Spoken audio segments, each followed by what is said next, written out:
People who are overweight have insulin resistance, and when you're resistant to insulin, it's been shown that you can have actually have normal blood sugar or no change in your blood sugar when your insulin's elevated.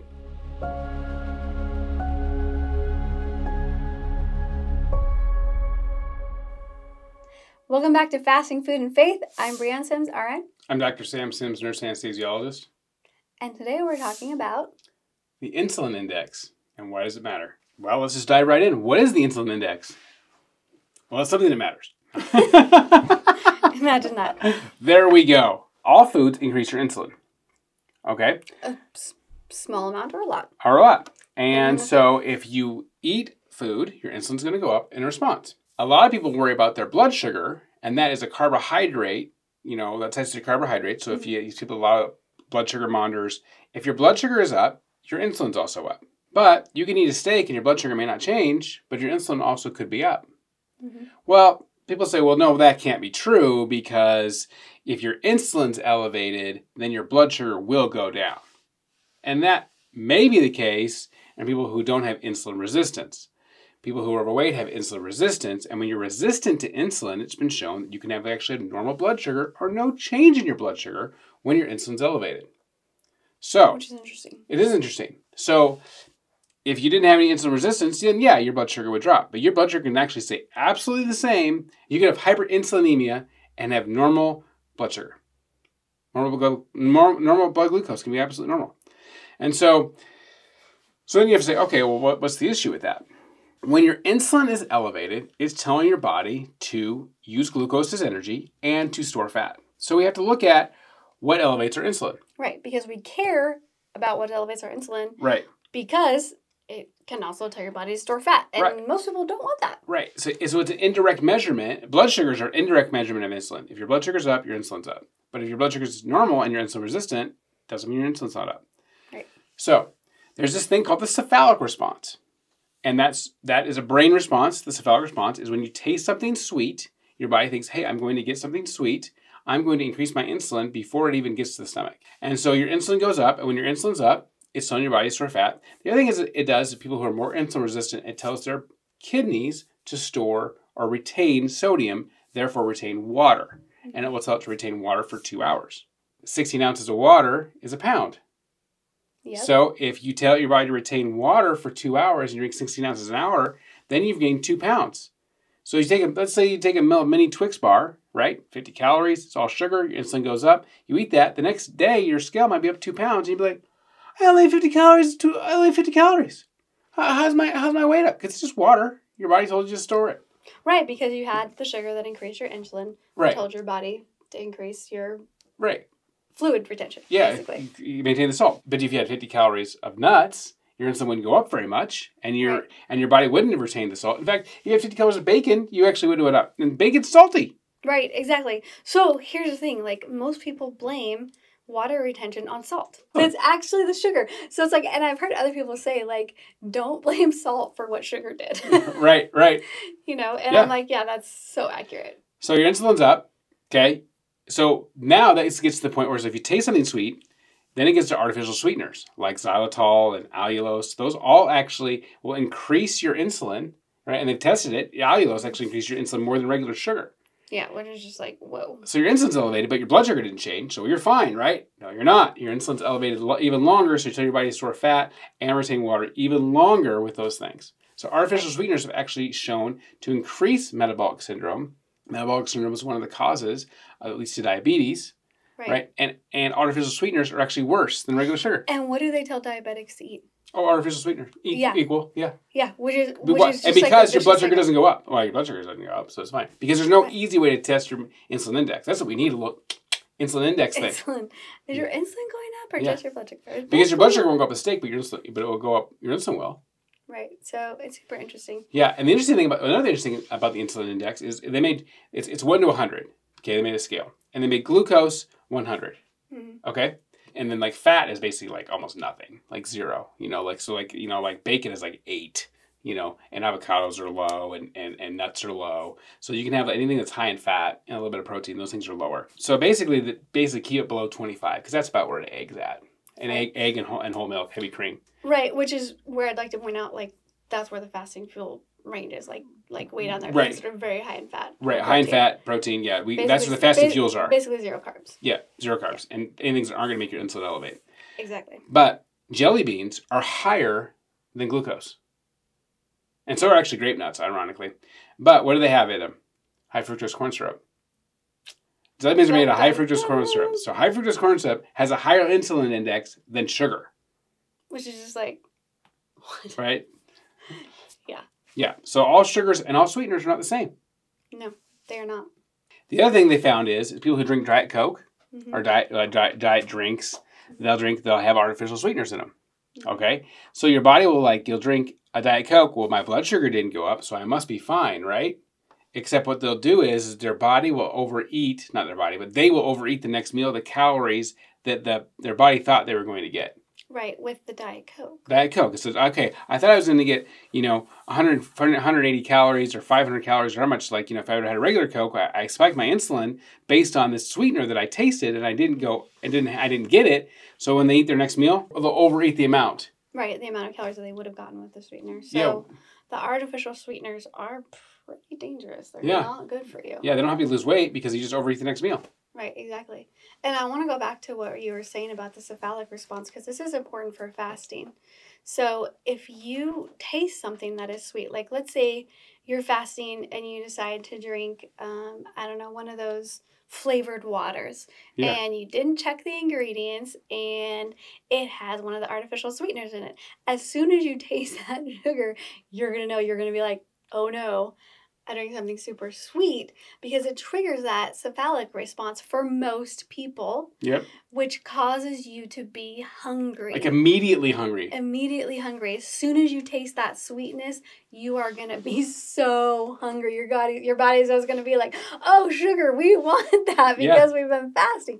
So drinking artificial sweeteners or any sugary. Yeah, 0 calorie. Anything that tastes sweet while you're trying to fast is going to make it more difficult for you to fast. Yep. So we always recommend that people avoid drinks with sweeteners in them, whether it's non-nutritive sweeteners or sugar or whatever it is, because it will most likely make you more hungry during your fast, and you don't want to break your fast. So, and then I would say, exactly. If you taste something and it's sweet, and you'll like, and I've screwed that up before too. I even looked at the label and I was like, why is this sweet? And I'll have to go back and look up some ingredient that's on there and I'll be like, oh, that's an artificial sweetener or a non-nutritive sweetener, which basically means it has no calories.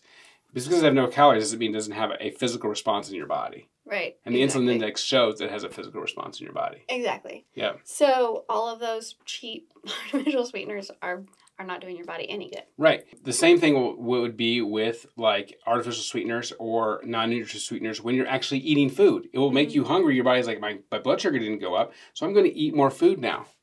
Right. Right. So this is why we don't do, monk fruit exists in a real thing, in real fruit, but in a small amount. Allulose exists in fruit, but in a small amount. You can't actually consume the amount of allulose, that you would, if you put a cup of allulose in your food, to make like a brownie on these allulose. Okay. Like you'd have to eat like a whole bushel of apples to get that much allulose in the real world. Yeah, to eat that much sugar. Right, or non-nutritive sugar. Overkill. They aren't good for you. They're not healthy for you, even when you're eating. Yeah. And so you'll look at stuff that's like, oh, this is keto friendly, and it says, oh, it has this, it has allulose in it, or it has monk fruit in it, or it'll have like stevia, monk fruit, and sucralose in it. Three of them, different ones. Why do they have to put 3 in there? Yeah, because it's not good. Yeah. It's not good. But they're making it taste sweet so that you drink more, make you thirstier, make you hungrier. Yeah. To eat more and drink more with their silly. Yeah. So the system is rigged against you. Yeah. Basically. So I will give you one little hint. This is one of the things you'll see. When it says no sugar added or 0 sugar in something, that is a red flag. Because I almost always put one of these non-nutritive sweeteners in there that will make your insulin go up and make you gain weight. That is a red flag. Whenever you see, look at it. When it says 0 grams of sugar or no sugar added is a huge red flag.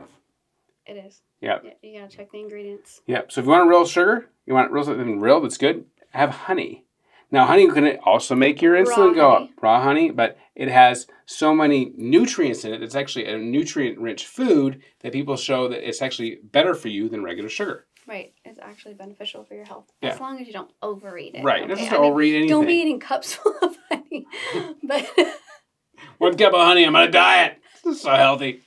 No, yeah. No, but like a little bit here and there. Yes, there's better, great for you. There's more health benefits to the honey. Can you overdo it? Yes.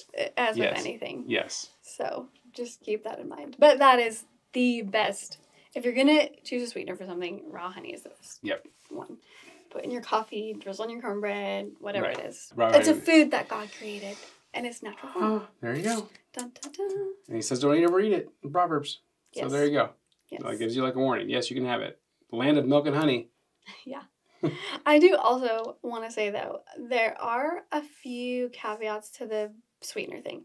So there can be tiny amounts of sugar and electrolytes, and you can drink that while you're fasting, you know, when you're adding it to a huge thing of water or whatever. Sure. And that does not raise your insulin, doesn't make you hungry. So you really have to kind of experiment with those and see what works for you while you're fasting.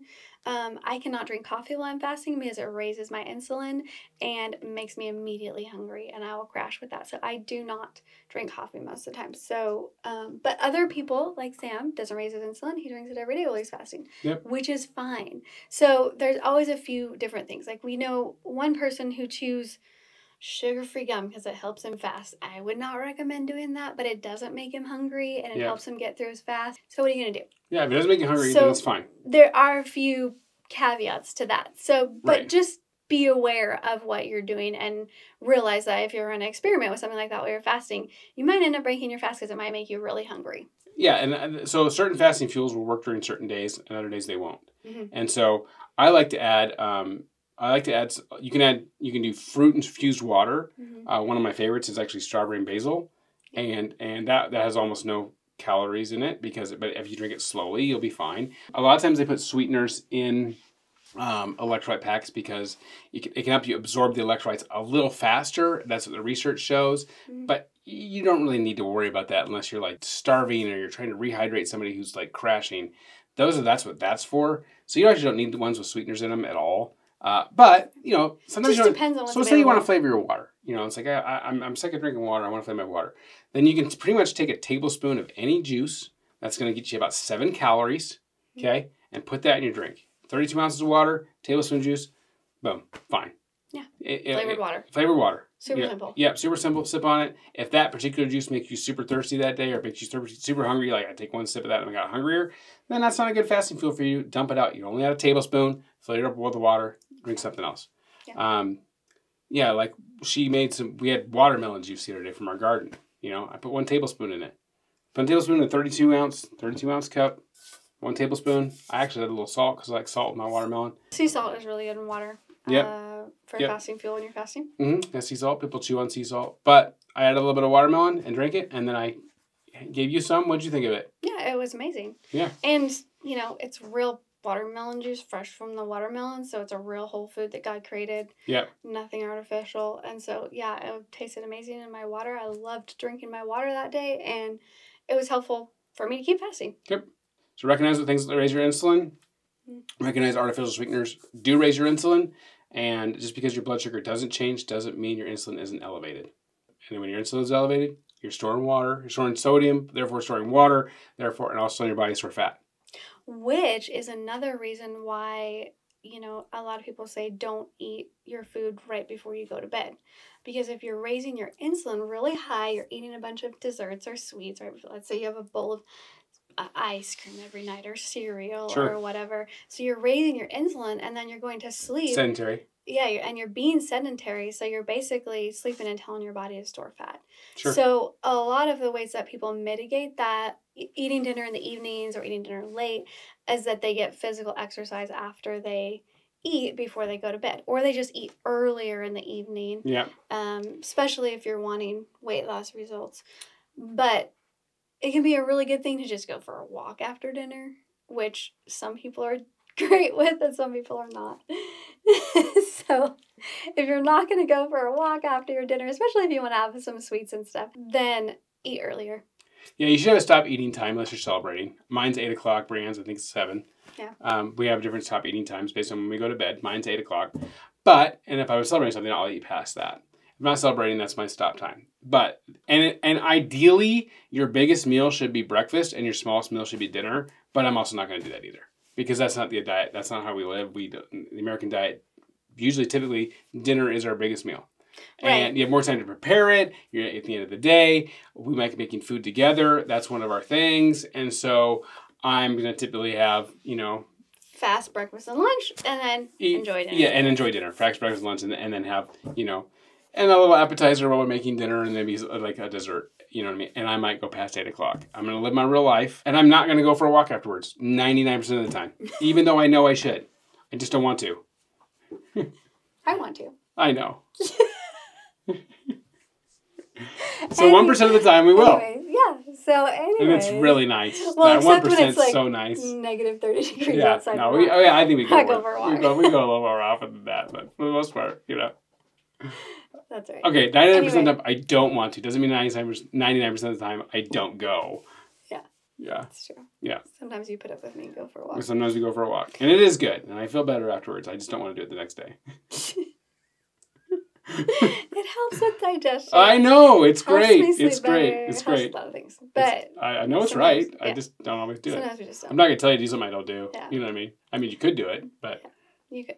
Yeah. I mean, sometimes I will eat like earlier in the day and then fast until the next day in like the evening, so that I can do past a 24-hour fast but still eat both days. That makes sense. Like I could eat in the morning one day and then don't eat the rest of that day, go the next day, and then eat in the evening. That's like a 32. So that's kind of one of my hacks because sometimes it's hard for me to just go all day overnight. Mm-hmm. So I'm just going to throw that out there for anyone who's struggling to go more than 24 hours fasting. You can also do it that way. Yep.